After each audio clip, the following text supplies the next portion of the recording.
My name is Olivia Mitchell. I'm 32, and for 5 years, I quietly built my tech company while my family thought I was squandering my abilities. At my brother's engagement dinner tonight, his fiancée recognized me as the creator of the app her company purchased for millions. The astonishment on my parents' faces when she murmured, "Hold on, you're the founder of Nextech?" That moment made every family gathering where they pitted me worthwhile. My brother's still in shock. If you're watching this and feel your ambitions are overlooked, hit like and subscribe below. Growing up in Highland Park, a pristine Chicago suburb, came with specific expectations. My father, Richard Mitchell, wasn't just a surgeon, he was the expert other doctors turned to for complex cases. My mother, Diana, dominated courtrooms as a corporate lawyer who never lost. My brother, Jason, 4 years older, was the ideal eldest child, seamlessly following our father into medicine. Our home was stunning but judgmental. Dinners weren't just meals, they were performance reviews. Mom would often start with, "So what did everyone achieve today?"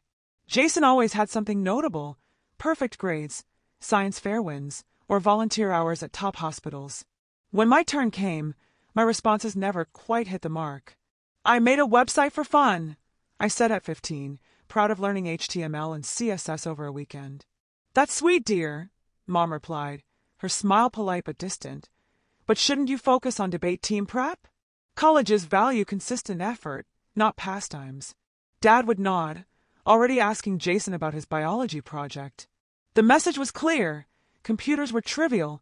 True success happened in operating rooms or courtrooms. My bedroom became my refuge, where I could explore coding languages and tech forums freely. While Jason's walls boasted academic awards, mine held code printouts and app sketches. I'd stay up until 2 a.m. learning Python and JavaScript, then drag myself to chemistry class, unnoticed unless my grades slipped. At 16, I created a program that streamlined my school's massive fundraiser. The coordinator, Mrs. Winters, was thrilled when it slashed planning time in half. "Your daughter's exceptionally gifted," she told my parents at a school event. "Olivia has many hobbies," Mom replied tactfully, "but we're prioritizing her law school prerequisites." I had no plans for law school, but they'd already mapped my future. A regional coding competition in my junior year was a turning point. After months of work, I qualified for the finals with an inventory system I built. It coincided with Jason's medical school acceptance party. "We're so sorry, sweetie," Mom said, not looking remorseful, "but your brother's worked his whole life for this. You get it, right? Maybe next time." I competed alone, the only student without family, and won first place. The judges, professional coders, praised my talent and vision. At home, clutching my trophy, I found relatives celebrating Jason. My win earned a quick, "That's great, dear," from Dad before he resumed toasting my brother. That night, I resolved to succeed on my terms, without their approval. Senior year brought college applications and pressure to aim for Ivy League pre-law programs. Instead, I chose state schools with strong computer science departments. When Illinois Tech accepted me with a generous scholarship, my parents acted as if I'd joined a traveling circus. "You're wasting your potential," Dad said, disappointment clear. "Your scores could get you into Yale," Mom added, voice rising. "Computer science? That's not for someone like you." They meant it wasn't worthy of a Mitchell. Jason, home from medical school, suggested it was a phase I'd outgrow before law school. That fall, I left for college with their expectations heavy, but also a newfound freedom to pursue my passion without scrutiny. What they saw as failure, I knew was my first step toward my own path. College was freedom. At Illinois Tech, I wasn't the daughter wasting her potential on computer games. I was Olivia, the student professors praised for creative coding solutions. Surrounded by peers who valued my skills, I thrived. Sophomore year, I met Emma Rodriguez in an advanced programming class.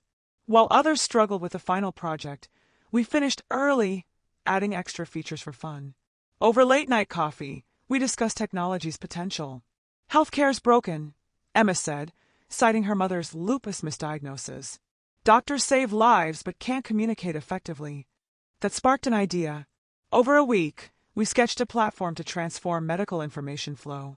By semester's end, we had the foundation of what became Nextech. Summer breaks meant returning home, where nothing changed. Relatives asked Jason about his residency, but me about switching to a real major. I gave vague answers about tech studies to avoid debate. Meanwhile, Emma and I worked from her parents' garage, their support a stark contrast to my family's indifference. By junior year, our beta version won entrepreneurship contests, securing patent funds, and our first client, Dr. Harriet Chin, a hospital administrator. "This could change patient care," she said after our demo. "How soon can we start a pilot?" At Thanksgiving my senior year, Dad cornered me. "Your mother and I are worried about your job prospects," he said. "Jason can get you a hospital admin role, something stable." I replied, "I'm starting a business." He laughed, not unkindly. "A business? Be realistic, Olivia. Get experience first." That was the last time I shared my work with them. It hurt too much to have my passion dismissed. After graduation, Emma and I moved to a tiny Chicago apartment, coding relentlessly on ramen budgets. Our first office was a shared desk in a co-working space. Next Tech gained traction, landing contracts with medical centers. When I called home, I kept work talk vague. They assumed I was in entry-level tech support. At Christmas, Jason announced his engagement to a pharmaceutical rep. My parents glowed, while relatives ignored me. Later, Mom suggested setting me up with Jason's friend, a neurologist, implying I could at least marry success. Meanwhile, our platform reduced errors and boosted patient satisfaction, catching medical journals' attention. By 26, Nextech had 30 employees and $5 million in funding. I lived in a modest lakeside apartment, but drove my old college car home, letting my family believe I was struggling. It wasn't just about proving them wrong. It was about shielding my dream from their dismissal. The gap between my worlds widened. In tech, I was a rising star. At home, the daughter who fell short. A Tuesday email from Memorial Health System changed everything. They wanted Nextech across 27 hospitals. "This is huge," Emma said. "The Midwest's biggest provider." The contract skyrocketed our revenue, followed by a $30 million acquisition offer from a tech giant. We declined, knowing Nextech's value. Weeks later, Sierra Partners invested $30 million for a minority stake, valuing us at $100 million. I kept my name low profile in press releases, listed as Olivia, co-founder. Emma asked why I avoided recognition. "I want it to be undeniable first," I said, "so my family can't dismiss it or take credit." In tech circles, I became the ghost founder, my anonymity boosting my mystique. At 28, I was a multimillionaire on paper, living in a sleek Chicago condo but keeping it understated. Relatives still asked about my small place with roommates. My inner circle, Emma, my assistant Kayla, and therapist Dr. Winters, knew the truth. Dr. Winters asked, "What are you waiting for to tell them?" I wanted success so big they couldn't minimize it, and to be at peace without their approval. Nextech's impact grew, cutting errors by 43% and boosting satisfaction by 38%. When family pity resurfaced, I'd review our stats to stay grounded. Then Horizon Health Technologies, a major player, hinted at acquiring us. "They're talking $200 million minimum," Emma said after meeting their director. Part of me wondered if this was the moment to reveal my success, but I hesitated. What would it mean to be seen by those who'd overlooked me? Life answered for me. Mom called about Jason's engagement dinner at Bluebird, a Michelin-starred restaurant. "It's upscale, Olivia," she said. "Let's shop for something appropriate. Your wardrobe's so collegiate." I glanced at my designer outfit, amused. "What company does Sophia work for?" I asked. "Horizon something," Mom replied. "Very important in their field." My heart raced. Horizon was negotiating our acquisition. A LinkedIn search confirmed Sophia Winters was their director of strategic acquisitions, likely leading our deal. In weeks, I'd face her at dinner, where my family thought I was a low-level tech worker. The pressure mounted. Mom called twice about my outfit. Dad left a voicemail urging me to bring career talking points for Sophia's accomplished parents. A week before, Mom said, "The Winters asked about you. Jason said you're between jobs." My stomach dropped. "I'm not between jobs," I replied. "That help desk role isn't worth mentioning," she said. "Sophia's dad knows someone at Apple for an entry-level IT job. A real opportunity." Their dismissal stung. I confided in my friend Rachel. They set you up for a pity interview while you're closing a $200 million deal, she said. What's your plan for the dinner? Just be myself, I said. No hiding, no performance, just dignity. The night before, Horizon offered $215 million. I chose a simple, elegant dress, feeling calm. At Bluebird, chandeliers glowed over velvet banquettes. My family was already there, Dad with Mr. Winters, Mom adjusting place cards, Jason spotting me first. Liv, you made it, he said, introducing Sophia, who I recognized from Horizon's site. Congrats on the engagement, I said, shaking her hand. Mom whisked me to sit by Cousin Margaret, far from the important guests. During toasts, Dad praised Jason's lifelong achievements and Sophia's brilliance. Mom's speech lauded Jason's career, barely mentioning me. Sophia glanced at me, puzzled as if placing me. Over dinner, Margaret asked about my job delicately. I'm in health tech, I said. Data management. Room to grow there, she asked. Before I could answer, my uncle said, Jason mentioned an Apple job, big step up. I replied, I'm happy where I am.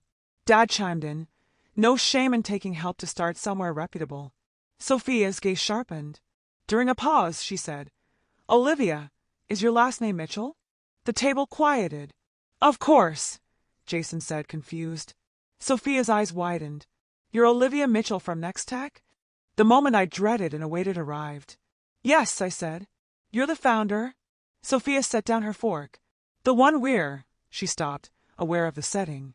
Jason laughed. You're mixing her up. Olivia's in tech support. No, Sophia said. Your sister's the CEO of Nextech, the platform transforming healthcare. My firm's acquiring it for over $200 million.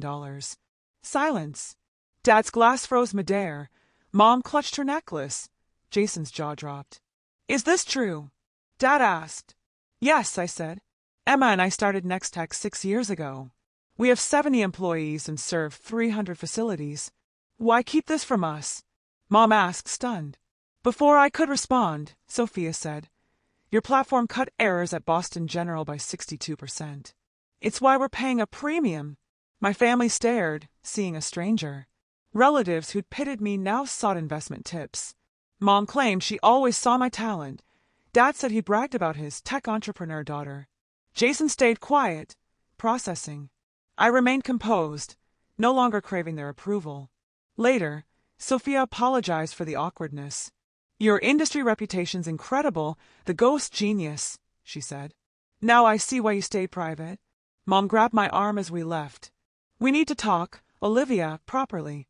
I nodded, unafraid. In my car, I felt lighter. The secret was out. By morning, my phone buzzed with relatives' messages, suddenly recalling their support. Jason texted, Why didn't you tell me? I agreed to brunch with my parents. At the Drake, they greeted me awkwardly.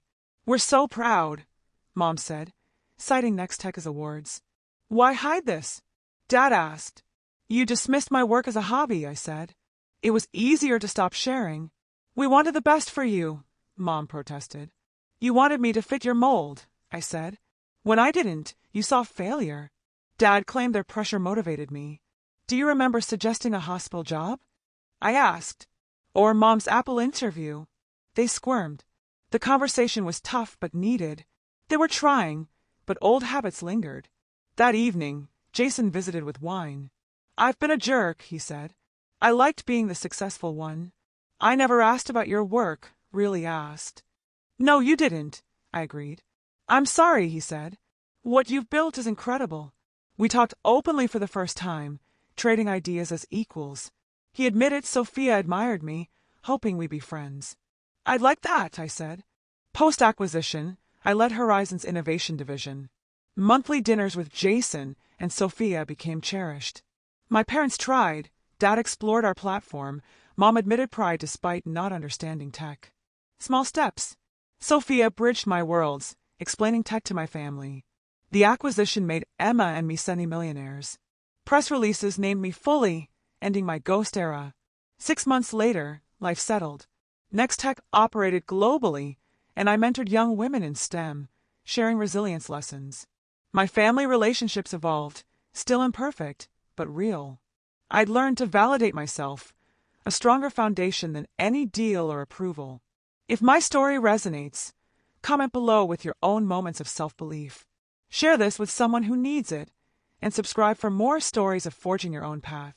Thanks for hearing my journey. True success isn't proving others wrong, it's proving yourself right.